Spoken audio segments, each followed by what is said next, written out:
So first, a couple things. First, on mobility, Bill's right. We're about even with Europe at best.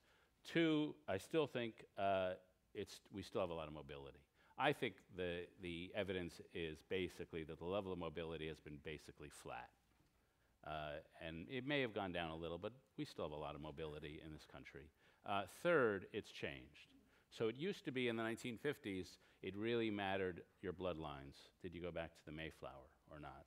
In 1950, I believe it's true that 90% of those who applied to Harvard got in. The median verbal SAT score in 1950 at Harvard was 550.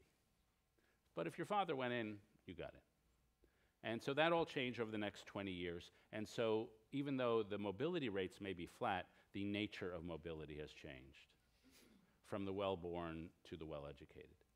And so along with that has become a new style of elite. The older elite, we would never want to go back to them. They were boring.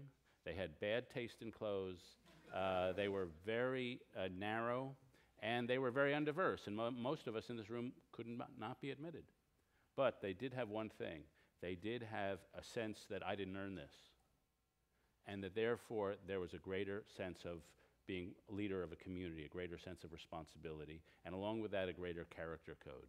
If you go to Princeton in the 1920s, first, the college president in 1920s at the commencement speeches said, "You have Satan in you, which you have to fight."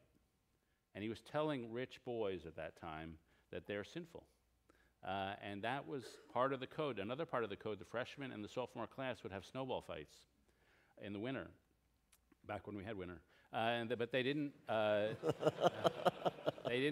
fight with snowballs, they fought with rocks. And you can go to the Princeton Library, see the photographs of the kids with their noses over here and their eyes swollen shut. And I don't necessarily recommend that as a character building activity, but that was part of the toughening up rich boys.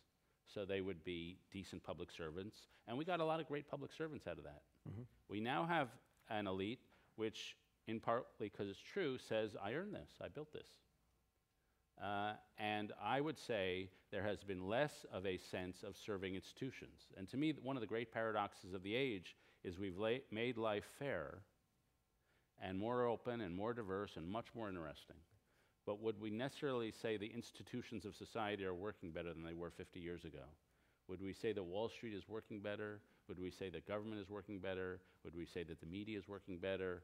I don't think we would necessarily say that. And to me, the great paradox is that the promise of the meritocracy has not been fulfilled because the leadership class has screwed up in fundamental ways.